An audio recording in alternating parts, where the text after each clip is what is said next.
So it's no secret Velma is one of the most universally hated things to ever be created. It fails in all aspects. It's not funny, it insults the IP it's adapting, it's racist, sexist, lazy, the characters are annoying. We've all heard it before. At the time of recording this, there's been no word of a season 3 coming out after the disastrous season 2. It seems everyone is hoping this marks the end for the show. But looking back on the series, as strange as it may sound, a sad feeling washed over me. I hate the show and everything it stands for, don't get me wrong, but a part of me feels this show, given the proper creative team, maybe could have been something special, or at the very least an interesting modern take on the classic cartoon, starring a fan favorite character, Velma. It got me thinking, and a few years back, Warner Brothers and HBO created a very similar animated sitcom revolving around the character of Harley Quinn. It, like Velma, took many creative liberties with the IP it was adapting, but at the end of the day, both critics and casual audiences loved Harley Quinn. How could people have such opposing views on shows that were essentially doing the same thing? Where did Warner Brothers and HBO go so right with Harley Quinn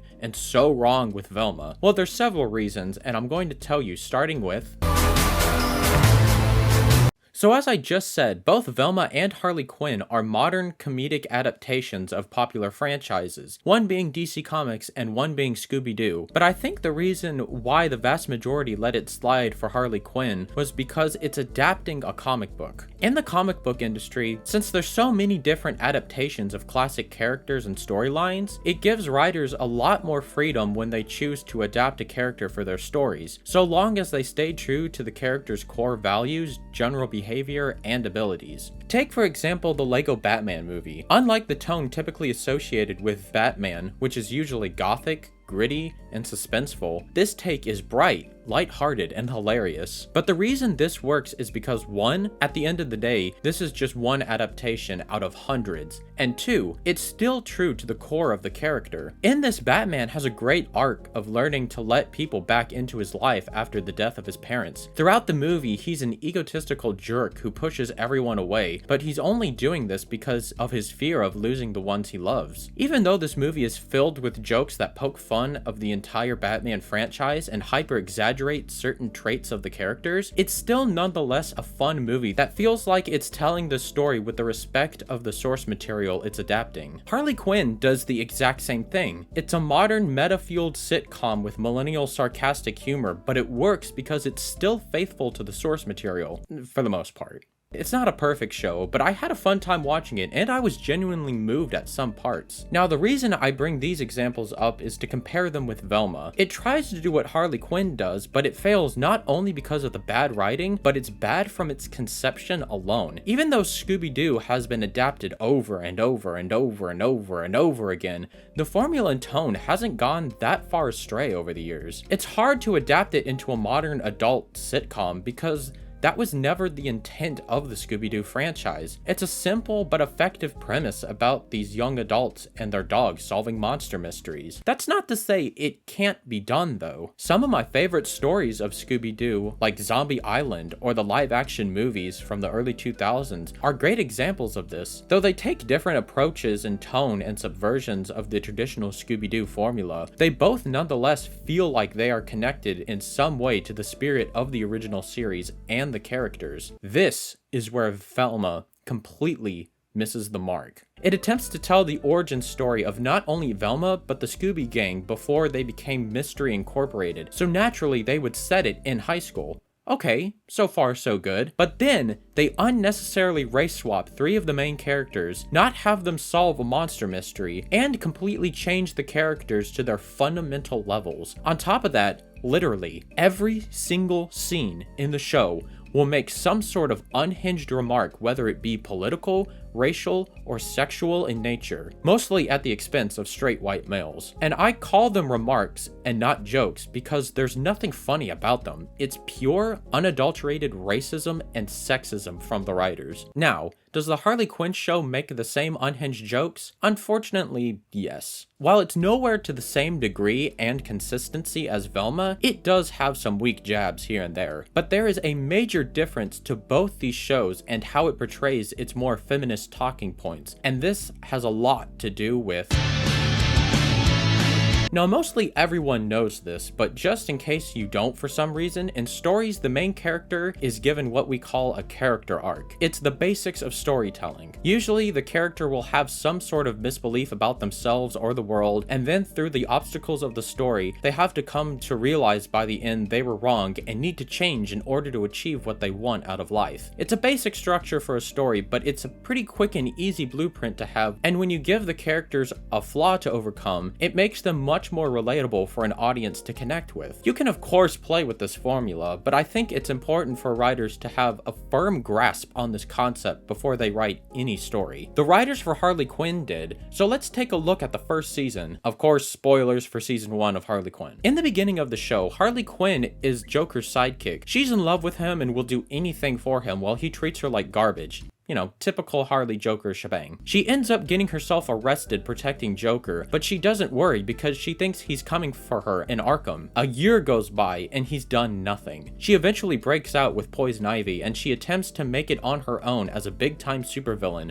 without the Joker. Alongside her is Ivy, who is there for emotional support, and she begins recruiting goons of her own to help her in her quest. Over the course of the story, she tries to become an official member of an organization called the Legion of Doom, a group of the most powerful and infamous supervillains in the DC universe. It also happens to be the same organization Joker is a part of. She's basically an underdog through the first half of the season. We see her forming a great bond with her crew and Ivy over these adventures, but she eventually becomes part of the Legion of Doom, and when she's in there, she begins to slowly get caught up in the craze of it all. She's being applauded by big-time supervillains, including the Joker, but at the same time is alienating the crew of misfits that helped her get there in the first place. It all comes to a head when Harley ends up ditching Ivy for a planned heist to do shenanigans with the Joker again. She slips back into her old ways, and it's not until she's pushed out of a helicopter by the Joker she learns the shocking truth.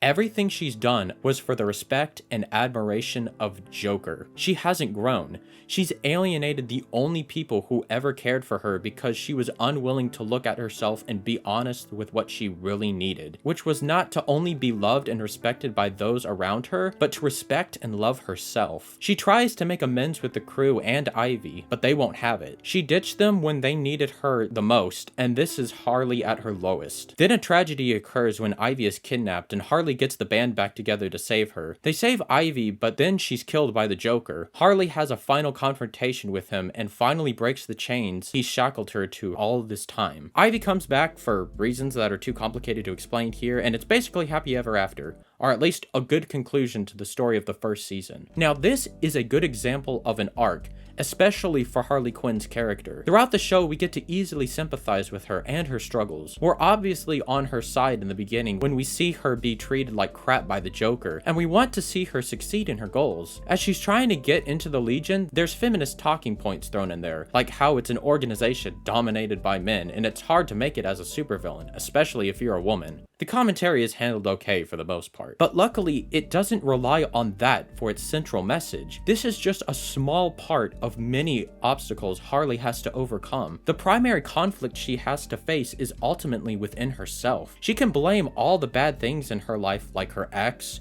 her childhood, her parents, and the Legion for her shortcomings, but at the end of the day, it's her actions and her choices that left her with no one. She had to make the change and grow to not get what she wanted, but what she needed. Now let's look at what they do with Velma. Velma starts out the show as a stuck-up, rude who thinks she's better than everyone else, especially conventionally hot girls and white dudes. Her only friend, not Shaggy, is like a huge simp for her, even though she constantly blows him off and degrades him. This is important for later. Throughout the show, she's trying to solve the mystery of students who got murdered, and along the way gets caught up in the social drama surrounding Daphne and the trauma of her mom disappearing. By the end, even though she's treated everyone like crap, she not only solves the mystery, but everyone loves and respects her for who she is. She didn't earn any of it. Even not Shaggy, who towards the end leaves her for her rude behavior, but then comes back because she made a phone call saying she loved him, even when she really didn't mean it. So what was her arc? I'll read exactly what Velma says she learned in the final episode of season 1. My hallucinations, the trauma of her mom disappearing, preyed on my insecurities that I'm a weirdo no one would believe. So you, her dad, believing me counteracted that. Same with Not Shaggy saying he liked me. I thought it was because he made me laugh, but it was because he made me feel cared for the way a cool-ass boss bitch like myself deserves to be. The arc she goes on is getting everyone around her to accept that she is a cool-ass boss that deserves to be treated like one. So what this show is saying is the way she toyed with Not Shaggy's feelings, the way she tormented Daphne by committing cruel acts of betrayal against her, the way she acted bigoted towards Fred was totally justified in the end, and they're the ones that really needed to change to see Velma as the amazing, flawless person she is.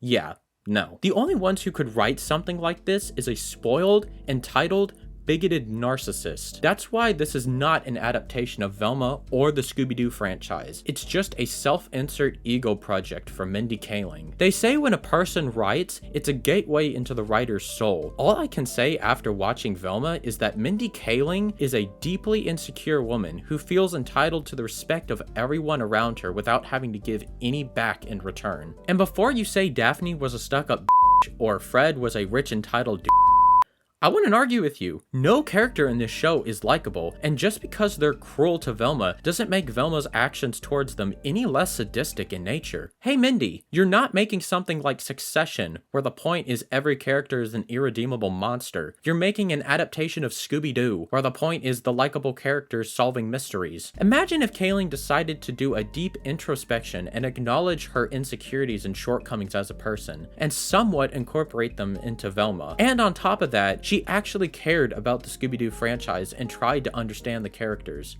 We could have gotten something maybe like this. Velma is a brilliant student who is very unpopular. Her only friend is a boy named Shaggy who secretly has a crush on her. However, Velma is kind of rude to the people around her, like a female Sherlock Holmes. She has a charming charisma but can come off unintentionally and intentionally mean at times. It's established that Daphne is no longer friends with her since they got into high school. Velma says it's because Daphne became a stuck-up hot chick and wanted to get the attention of the hottest boy in school, Fred Jones. We learned that in her childhood, Velma was abandoned by her mother. This has placed the belief that she is unlovable, and now she has created a barrier between herself and others. It's gotten to the point now that she blames everything around her for her shortcomings in the social hierarchy, when in reality, it stems from her trauma. The plot kicks in when there's killings of teens happening by a mysterious monster. Somehow Velma is with her friend Shaggy, as well as Fred and Daphne when a student is killed by the monster. The police don't believe their story, and now they team up and begin to solve the mystery of the monster killing people. Throughout the remaining episodes, we see Velma grow connections with her former friend Daphne, and come to see there's more to Fred than him just being some rich white guy. He has problems and insecurities of his own. There could be amazing dynamics explored between each character. The plot could lead to a point where the mystery and Velma's own insecurities cause her to lash out at them, causing the team to split. Fred says he can't work with her. Shaggy says he's shown so much interest in her, but he's done trying to gain her affection. Then Daphne confesses why she ditched Velma in high school. It's because of the way Velma treated her, how she always made her feel like she could never go after what she wanted, like boys or the cheer squad. Velma made her feel like an idiot for wanting to be normal. At this point, Velma is at her lowest. She realizes people didn't hate her because she was a nerd, wore glasses, or was chubby. It was because she alienated everyone through her behavior. She learns that she needs to make a change not only to solve the mystery, but to get back the only friends she's ever had. Something happens, like the monster kidnaps Shaggy, and she convinces Fred and Daphne to help her find him. They go and stop the monster, save Shaggy, and Velma ends up showing the group that she's changed. Everyone reconciles their friendship, and they buy a van to solve mysteries in. The end. Now, this rewrite doesn't fix the problems of the terrible meta jokes and nonsensical mystery, but I think this new plot could fix a lot of the problems people had with the show, which is the surface level political talking points and unlikable characters. Unfortunately, Mindy Kaling didn't want to do that, and now we're stuck with this. Going into the making of this video, I asked myself a fundamental question. What was the goal of each show? With Harley Quinn and the creative team behind it, they clearly wanted to make a feminist comedy series surrounding one of DC's most popular characters. Sure, they played with the general tone and characters of the Batman mythos, but you can tell it comes from a place of admiration. On top of that, they tell a great story about a woman overcoming her flaws to become a better person, to become truly empowered.